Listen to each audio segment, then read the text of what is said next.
Hello friends, welcome back to our channel. భారతదేశం K4 క్షిపణి పరీక్ష భారతదేశం యొక్క క్షిపణి పరీక్షిస్తూ ఉండటంతో డ్రాగన్ కంట్రీ ఎంతగానో భయపడింది. పరీక్ష నుంచి పుకార్లు వచ్చిన వెంటనే అది హిందూ మహాసముద్రంలో క్యాంప్ చేస్తుంది.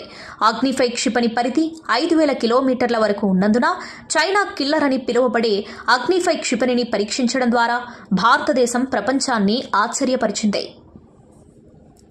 ఈ క్షిపణిలో తొలిసారిగా MIRV టెక్నాలజీని ఉపయోగించారు. ఇది విజయవంతమైంది. చైనాను మరోసారి నివ్వరపరిచిన K4 క్షిపణిని ఇప్పుడు భారత్ పరీక్షించవచ్చు. మీడియా నివేదికల ప్రకారం అగ్నిఫై క్షిపణి పరీక్షా సమయంలో కూడా చైనా తన గూఢచారి నౌకను హిందూ మహాసముద్రంలో మోహరించింది.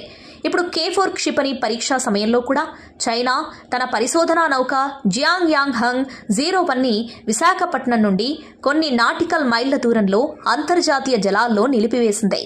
మార్చి 16 నాటికి భారతదేశం తన K4 క్షిపణిని పరీక్షించగలదని, అందువల్ల నౌకలు ఈ ప్రాంతానికి దూరంగా ఉండాలని కోరింది. భారతదేశం జలాంతర్గామి నుండి K4 క్షిపణిని ప్రయోగించగలదు. భారత్ తన K4 క్షిపణిని జలాంతర్గామి నుంచి ప్రయోగించాలని ప్లాన్ చేసింది.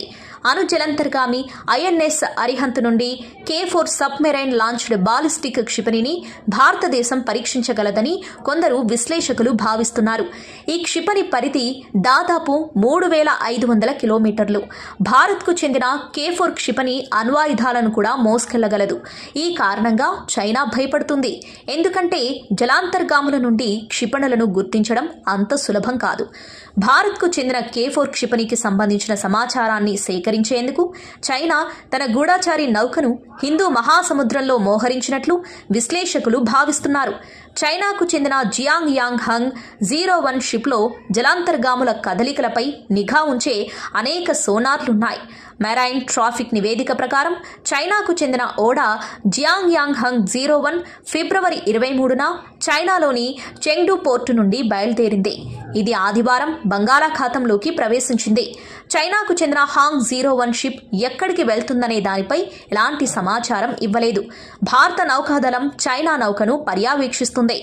భారత్ K4 క్షిపణి పరీక్ష తర్వాత నీరు, భూమి, గాలిలో భారత్ బలం మరింత పెరగనుంది. ఈ క్షిపణిని తొలిసారిగా 2020లో పరీక్షించారు. భారత నౌకాదళం కూడా చైనా గూఢచారి నౌకను నిశితంగా పరిశీలిస్తుంది. మీడియా కథనాల ప్రకారం మహమ్మద్ మయీజు మాల్దీవుల అధ్యక్షుడైన తర్వాత హిందూ మహాసముద్రంలో పరిస్థితి ఉద్రిక్తంగా మారింది. మాల్దీవులు కూడా చైనాతో రహస్య సైనిక ఒప్పందంపై సంతకం చేసింది. ఈ అంశంపై మీ అభిప్రాయాన్ని కామెంట్ బాక్స్లో కామెంట్ చేయండి. మీకు గనక ఈ వీడియో నచ్చినట్లయితే లైక్ చేయండి, షేర్ చేయండి మరియు ఇలాంటి లేటెస్ట్ అప్డేట్స్ కోసం ఛానల్ని సబ్స్క్రైబ్ చేసుకోండి.